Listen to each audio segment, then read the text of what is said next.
Դուք գիտեք արդեն հարգելի բարեկամներ, երևի Հայաստանի Հանրապետությունում այդպիսի մարդ գոյություն չունի, ով չգիտենա, որ Հայաստանի Հանրապետության տարածքում կան դիրքեր, որտեղ հայ դիրքապահները, հայ երիտասարդները, պատանիները հասնում են անցնելով ադրբեջանական զննության միջով եւ իմիջիալը ձեզանից յուրաքանչյուրը վաղը մյուսօր կարող է լինել այդ երիտասարդի տեղում։ Ձեզանից յուրաքանչյուրը կարող է լինել այդ վաղը մյուսօրը այդ երիտասարդի ծնողի, եղբոր, ամուսնու տեղում։ Այնինչ ես ասում եմ, վերաբերում եմ բոլորիդ։ Սա լրջագույն հարց է։ Սա լրջագույն հարց է, որը պիտի ստանար որը նախ պիտի քաղաքական մարմիններում բարձրաձայնվեր եւ հետո առանց պաթոսի լուծվեր։ Այս հարցը պիտի լուծվեր։ Այսինքն Հայաստանի Հանրապետությունում, Հայաստանի Հանրապետության տարածքում փաստացի պատանդարության մեջ գտնվող տղաների հարցը պիտի հայ իշխանավորները լուծեին։ Եվ առաջին քաղաքական մարմինը, որը պիտի պատասխանատվություն կրեր այդ ամենի համար, եւ պատասխանատվություն է կրում, Հայաստանի Հանրապետության պարլամենտն է։ Նայեք Հայաստանի Հանրապետության պատգամավորների գործունեությանը, հարգելի բարեկամներ, եւ ինքներդ ձեզ հարց տվեք, արդյոք կարող են այս պատգամավորները այդ հարցը լուծել։ Արդյոք կարող են այս պատգամավորները այդ հարցի վերաբերյալ բարձրաձայնել պարլամենտում։ Դուք լսել եք, որ ինչ որ մի պատգամավոր վարչապետին այս հարցի վերաբերյալ հարցադրում անի, այս խայտարակ թեմայի վերաբերյալ հարցադրում անի։ Էլ հլը չեմ ասում լուծում առաջարկելու մասին։ Հայաստանի Հանրապետությունը խորհրդարանական երկիր է։ Սա նշանակում է, որ հարց լուծող, մի քիչ ժարգոնային ասեմ, հարց լուծող գլխավոր քաղաքական մարմինը պարլամենտն է։ Եվ յուրաքանչյուր պատգամավոր, ով կաշկանդված չէ հրամայական մանդատով, յուրաքանչյուր պատգամավոր կապ չունի ԿՊ, դաշնակ, մաշնակ է, ինչ է, պատասխանատու է այս խայտարակության համար։ Բայց Հայաստանի Հանրապետությունում ձևավորված է եղել ավանդույթ։ Պատգամավորները կռիվ են տալիս իրենց շեֆի համապատասխան տեղը մտնելու համար, դա է։ Եվ հիմա էլ նոր ընտրություններ են։ Տպավորություն է, որ վարչապետի ընտրություններ են Հայաստանի Հանրապետությունում 2026 թվականի հունիս ամսին։ Տպավորություն է, որ վարչապետի ընտրություններ են, բայց ոչ, վարչապետի ընտրություն չի։ Հայաստանի Հանրապետությունում պարլամենտի ընտրություն է։ Հայաստանի Հանրապետությունում պիտի տեղի ունենա քաղաքական հարցերը լուծող գլխավոր մարմնի ընտրությունը, որը նաև պիտի նշանակի աշխատելու, կոպիտ ասած, պիտի աշխատանքի ընդունի գործադիր մարմնի ղեկավարին, ով գտնվում է պարլամենտի վերահսկողության տակ կամ մի քիչ կոպիտ ասենք, պարլամենտի ենթակայության տակ, բայց ամբողջ ԶԼՄ-ներով, բլոգերներով գեներացվում է այն միտքը, որ սա վարչապետի ընտրություններ են, հարգելի բարեկամ, ոչ սա պարլամենտի ընտրություններ են։ Պարլամենտ, որտեղ պիտի բարձրաձայնվեն կարևոր հարցերը, ես ձեզ նշում եմ պարլամենտի ֆունկցիաները, ներկայացուցչական գլխավոր մարմինն է։ Պարլամենտ, որը պիտի վերահսկի կառավարության գործունեությունը, պարլամենտ, որտեղ պետք է պատգամավորները, որը պիտի կանոններ սահմանի, օրենսդրական նաև ֆունկցիա իրականացնող մարմնի ընտրություններ են։ Պլյուս ռեկրուտ, այսպես երկրորդական ֆունկցիաներ եւ պլյուս ռեժիմի լեգիտիմության ապահովում։ Հա, մեր պարլամենտը, հարգելի բարեկամներ, այդ շենքը, այդ ինչ ասեմ, այդ զբրոդանոցը տարիներ շարունակ իրականացնում է ռեժիմի լեգիտիմության ապահովումը եւ վերջ ռեժիմի լեգիտիմությունն են մարդիկ ապահովում հիմա այս հարցը ամիսներ շարունակ բարձրաձայնվել է զերո հետևանք ուղղակի զերո հետևանք առաջին իսկ ռազմական Հայաստանի եւ Ադրբեջանի միջև առաջին իսկ ռազմական լարվածության ժամանակ այդ հարյուրավոր տղաները կամ զոհեր են ընդամենը մի քանի րոպե անց արդեն կամ եթե հիմա փաստացի պատանդարության մեջ են այդ դեպքում արդեն ուղիղ պատանդներ են հարգելի բարեկամներ եւ ընդդիմություն կոչվածը եթե զոհվեցին այդ տղաները ինչ են ասելու դուրս են գալու այլի ասելու են որ այդ ընդդիմություն կոչված ստահակները դուրս են գալու ասեն էլի մարդիկ զոհվեցին արյունոտ իշխանություն եթե Փաշինյան Նիկոլը հրաման տվեց որպեսզի այդ զորքերը այդտեղից դուրս գան եթե իհարկե Ալիևը թողնի ընդդիմությունն ասելու է էլի իշխանությունը հողեր հանձնեց երբ ես ասում եմ որ ընդդիմությունը հանցագործ այս ռեժիմի որի պարագլուխներից մեկը Փաշինյան Նիկոլն է բոլոր ապօրինությունները պետական մասշտաբի հանցագործությունները լեգիտիմացնող գլխավոր ինստիտուտն է ես սա նկատի ունեմ իրենք ոչ միայն լեգիտիմացնում են Փաշինյան Նիկոլի բոլոր հանցագործությունները իրականացրած կամ այն հանցագործությունները, որի մեջ թաթախված է Փաշինյան Նիկոլը, այլ պայմաններ են ուղղակի ստեղծում, որ Փաշինյան Նիկոլը իրականացնի այդ հանցագործությունները։ Մարդը 5-6 զորակոչ ուղարկել է Աղդամներ եւ Ջաբրայիլներ Հիմա ասում է այդ բոլոր մարդիկ ովքեր ուղարկվել են այնտեղ եւ նրանցից առաջ ուղարկվածները արդեն որոնք ուղարկվել են Սերժիկ Սարգսյանի կառավարման տարիներին Ռոբերտ Քոչարյանի կառավարման տարիներին եւ այսպես շարունակ մինչեւ 90-ականներ նրանք եղել են օկուպանտ խոժաններ այսինքն մարդը զորակոչում է ուղարկում է այդ տարածքներ սպաներ է տալիս մի հատ էլ ճանաչում է օֆիցիալ օկուպանտ խոժան եւ անցնում են տարիներ ու նույն մարդը դարձյալ զորահավաք է իրականացնում դարձյալ զորակոչ է իրականացնում սա խնդիր է հարգելի բարեկամներ հիմա այս խնդիրը ինչպես պիտի լուծվի հիմա այս խնդիրը որտեղ պիտի լուծվի այս խնդրի մասին որտեղ պիտի խոսեին եթե ոչ պարլամենտում եւ այն պիտի ունենար նաեւ քաղաքական հետևանքներ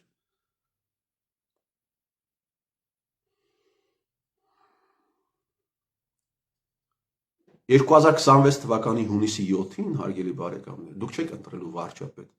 դուք ընտրելու եք պատգամավորներին, ովքեր պիտի այս ֆունկցիաները իրականացնեն։ Նայեք պատգամավորության տեխնացուների դեմքերին, շատ դեպքերում քիթում մռութներին եւ ինքներդ ձեզ հարց տվեք ուղղակի, այս մարդիկ Բացի իրենց շեֆի հետևը մտնելուց այս մարդիկ ես խոսում եմ խոշոր բլոկների մասին որովհետև արդեն կարծես թե դասավորել են բացի Գագիկ Ծառուկյանի բացի Սամվել Կարապետյանի բացի Ռոբերտ Քոչարյանին Կարապետյանին Ծառուկյանին համապատասխան տեղերը մտնելուց բացի նրանց շողոքորտելուց Այլ բան կարող են անել։ Պատգամավորը կաշկանդված չպիտի լինի, էլի եմ ասում, հրամայական մանդատով։ Նայեք Քոչարյանի ցուցակի անդամներին եւ հարց տվեք, այս մարդիկ Քոչարյանից կաշկանդվածություն ունեն, թե չունեն։ Իրենց խղճով կարող են գործել, թե չեն կարող գործել։ Նայեք Ծառուկյանի ցուցակը Այս մարդիկ կարող են իրենց խղճով համոզմունքներով գործել, թե չեն կարող։ Այս մարդիկ կարող են Ծառուկյանի որոշումներին հակառակ գնալ, թե չեն կարող։ Սամվել Կարապետյանի ցուցակը նայեք։ Իմիջիայլոց այստեղ բազմաթիվ մարդիկ կան, ովքեր ներկայումս падգամավոր են կամ նախկինում են եղել падգամավոր։ Ուսումնասիրեք այդ մարդկանց գործունեությունը։ Այս մարդիկ ազգի առջև ծառացած խնդիրներին լուծում առաջարկել են իրենց падգամավորական գործունեության շրջանակներում, թե չեն առաջարկել։ Հարցերը բարձրացրել են, թե չեն բարձրացրել։ Պարոն Ծառուկյան, երբ հայտնի դարձավ, որ կա մեղադրանք, որ Արարատ Միրզոյանը թուրքական գործակալ է, կա մեղադրանք, դուք այդ ժամանակ կամ ձեր խմբակցությունը այդ ժամանակ որտեղ էր? Պարլամենտում էր, չէ՞։ Կարող եք բացատրություն տալ ժողովրդին, թե այս հարցի վերաբերյալ ինչ եք դուք արել։ Ձեր падգամավորները կարող են բացատրություն տալ։ Օրինակ մեկը կա ձեր երկրորդ համարը բարբաջում էր, որ դա փոքր հարց է, այդ իսկ պատճառով Արարատ Միրզոյանի թեման ինքը չի բարձրաձայնել։ Այս նույն հարցը տվեք դաշնակ մաշնակներին։ Պարոն Քոչարյան Ռոբերտ, կարող ենք իմանալ երբ եք իմացել այդ մեղադրանքի վերաբերյալ եւ ինչ են արել ձեր падգամավորները այս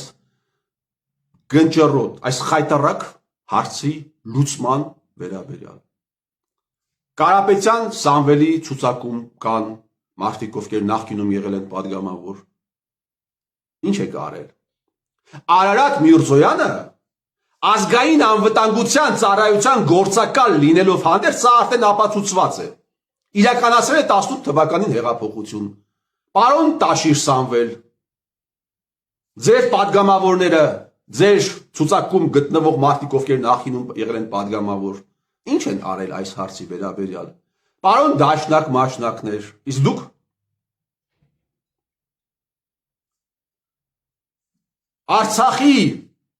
Արցախը լուծարելուց հետո կամ ժամանակակից հայերենով ասած Արցախ խուրդելուց հետո բազմաթիվ հանցագործություններ են եղել, որոնցից գլխավորը առերևույթ հանցագործություններ Արցախում տրված, Արցախի տարածքում տրված $800 միլիոն վարկերը ջրվել են։ Ովքեր են ստացել այդ վարկերը։ Կարելի է իմանալ։ Վարկերն ովքեր են ստացել։ Պարոն Սամվել Կարապետյան, այդ $800 միլիոն մեջ դուք ինչ որ մասնաբաժին ունեք։ Պարտավորությունների ֆինանսական ինչ որ մասնաբաժին ունեք, թե չունեք։ Ունեք։ 2020 թվականի դավադիր պատերա, հիմա այս հարցը Փաշինյան Նիկոլը բոլոր նորմերը խախտել է։ Հիմա ասում է բանկային գաղտնիքի մասին նորմը մենք չէինք կարող խախտել, հա, լուրջ եք ասում։ Բոլոր նորմերը, սահմանադրությունը, գրված եւ չգրված բոլոր օրենքներն է խախտել։ Այդ բանկային գաղտնիքի մասին օրենքը, այդ ինչ էր որ չէիր խախտում, Փաշինյան Նիկոլ։ Կամ այդ դու չէիր բարբաջում Երևանի կենտրոնական հրապարակից, որ այստեղից մի քիչ հեռու գտնվող բանկերից մեկում այսքան $1 միլիոն ավանդ ունի, նախագահներից մեկի եղբայր, այդպիսի բաներ ասում, բայց չէիր խախտում, թե շոու էիր անում, Փաշինյան Նիկոլ։ Արցախում մարդիկ վաճառել են իրենց հեկերը, պարոն Ռոբերտ, պարոն Գագիկ, պարոն Սամվել, վաճառել են հեկերը ադրբեջանցիներին, իսկ Փաշինյան Նիկոլը ոչ միայն այդ մարդկանց չի ձերբակալել, Փաշինյան Նիկոլը բյուջեի հաշվին այդ մարդկանց կոմպենսացում է տվել։ Անունները, հարգելի բարեկամներ, երբ եք մենք իմանալու։ Որ իրավունքով է Փաշինյան Նիկոլը այդ ծառայությունը մատուցել իր իսկ ասած նախկին թալանչի ստահակներին, որ իրավունքով է կոմպենսացրել։ Այս հարցը պիտի իր լուծումը ստանա, թե չպիտի իր լուծումը ստանա։ Այս հարցի մասին պարլամենտում պիտի բարձրաձայնի ով պիտի բարձրաձայնի։ Դաշնակ մաշնակը պիտի բարձրաձայնի։ Ըստ ձեզ Ղազարյան Էդգար, դու ես բարձրաձայնելու այս հարցը։ Թե Ծառուկյան Գագիկի թիմակիցներն են Էլինար Վարդանյանն է բարձրաձայնելու այս հարցը։ Ով պիտի բարձրաձայնի։ Ով պիտի լուծում առաջարկի։ Լսեք, դուք այսպես դեր եք բաշխել իրար մեջ, ես ընդունում եմ, որ երբեմն կարող եք դուք նաև լուրջ մեկը մյուսիդ հետ հակասություն ունենաք, բայց ձեր գործունեությունը քաղաքական գործունեություն չի։ Սա ավելի շատ նման է բանդիտական կազմակերպությունների միջև տեղի ունեցող ռազմորկաների, այլ ոչ թե քաղաքականության։ Եվ ձեր գործունեության այս հետևանքով, հանցավոր գործունեության հետևանքով մի ողջ պետություն է վարի գնում։ Հազարավոր տղաներ են զոհվել, տասնյակ հազարավոր ընտանիքներ են տնավեր դարձել, հազարավոր մարդիկ են իրենց առողջությունը կորցրել, ու դուք շարունակում եք նույն ձևով։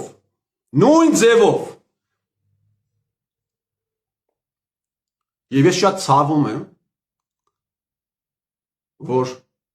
այս հարցերի վերաբերյալ մեր հոգևոր աշխարհի ներկայացուցիչների ճնշող մեծամասնությունը ուղղակի պահում է լռություն է պահում։ 2024 թվականի մարտ ամսին եւ վերջում 2024 թվականի մարտ ամսին ադրբեջանական ալիքները հրապարակեցին Telegram ալիքներ լրատվական կայքերը, որ պիտի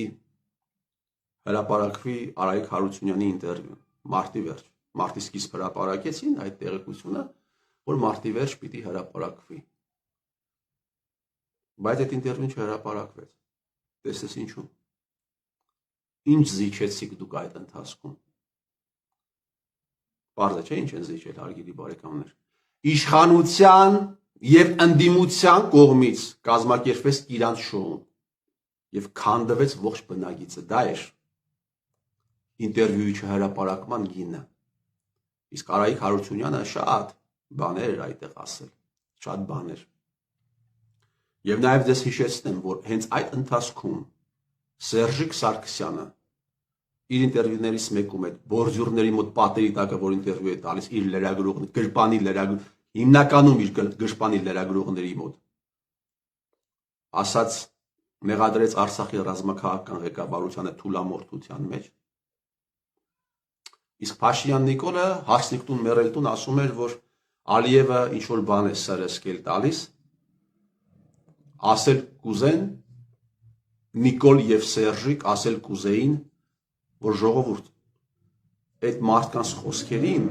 դատարանում արված հայտարարություններին լուրջ մի վերաբերվեք, նրանք թուլամորթ են, բացի դրանից բան են սրսկում նրանց։ Փաշինյան Նիկոլ հիմա այլևս չեն սրսկում։ Փաշինյան Նիկոլ, հետաքրքիր էր այդ տեղեկությունը քեզ ով էր տվել։ Քո արտաքին հետախուզական ծառայություններ տվել։ Քրիստինե Գրիգորյանը, Գալուստ Սահակյանի նախկին խորհրդականը, թե Բոշյան Արմանն էր սուպեր օպերացիա կազմակերպել եւ քո սեղանին դրել այդ տեղեկությունը։ Հիմա այլ չեն սրսկում Փաշինյան Նիկոլ։ Հիմա այլևս չեն սրսկում։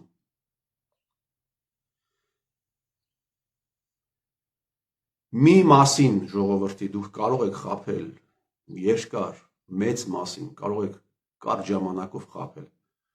բայց դուք չեք կարող բոլորին մշտապես խաբել։ Պրեզիդենտներից մեկի խոսքն է Միացյալ Նահանգների։ Բայց փորձում եք դուք փորձում եք։ Իշխանություն, այս ընդդիմություն իրար հետ, ես չգիտեմ Փաշինյան Նիկոլն է ավելի գարշելի, թե Փաշինյան Նիկոլի հանցագործությունները լեգիտիմացնող եւ իրենց սրբի տեղ դնող այդ ստահակները։ Ես իսկապես չգիտեմ։ Ով է ավելի գարշելի, ով է ավելի հանցավոր, ով է ավելի մեղավոր։ Այն մարդիկ, ովքեր բոլոր պայմանները ստեղծում են, որ Փաշինյան Նիկոլ այդ հանցագործությունը իրականացնի եւ հետագայում լեգիտիմացնում են, թե հենց բուն հանցագործը, բուն հանցագործություն իրականացնողը որն է, նույնն են սրանք, հարգելի բարեկամներ, նույնը։ Երբեմն ինձ թվում է, որ այս մի մասը ավելի գարշելի է, այս մի մասը ավելի ատելի է։ Ու այս ֆոնին մեկ էլ տեսնում ես, ինչ-որ մեկը դուրս է գալիս, եսին որտեղից։ Բա միայն այս մարդը կարող է երկիրը փրկել։ Միայն այն մարդը կարող է երկիրը փրկել։ Հարգելի բարեկամներ, ձեզ մի քիչ զուսպ պահեք։ Ձեզ մի քիչ զուսպ պահեք։ Ձեզ մի քիչ պահեք այնպես, ինչպես որ կաք։ Այնպես, ինչպես որ կաք։ Ձեզ մի դրեք ոչ Ժուկովի տեղը, ոչ Ռակասովսկու տեղը ձեր երազած, հա, մի դրեք։ Դուք ձեր երազած հերոսների տեղը մի դրեք, դուք դա չեք։ Դուք դա չեք։ Ձեզ պայեք համեստ։ Ձեր ամբիցիաները մի քիչ իջեցրեք։ Եթե դուք ուզում եք երկրին օգուտ տալ, այս ծանրագույն վիճակում, մի քիչ իջեցրեք ձեր ամբիցիաները, հա։ Ձիուց մի քիչ ներքև իջեք։ Չեմ ուզում անհամեստ լինեմ։ Չեմ ուզում անհամեստ լինեմ։ Բայց երեխեքիս քաշացի կեսը, եթե դուք քաշեիք, երեխեքիս, չեմ ասում իմ, երեխեքիս քաշացի կեսը, եթե դուք քաշեիք, ճողված կստանայիք։ Դուք ում տեղն եք ձեզ դրել։ Ում տեղը։ Խոսքս հատկապես վերաբերվում է Հայաստանի Հանրապետության սահմաններից դուրս գտնվող փրկիչներին։ Ում տեղն եք դուք ձեզ դրել։ Այսքանը։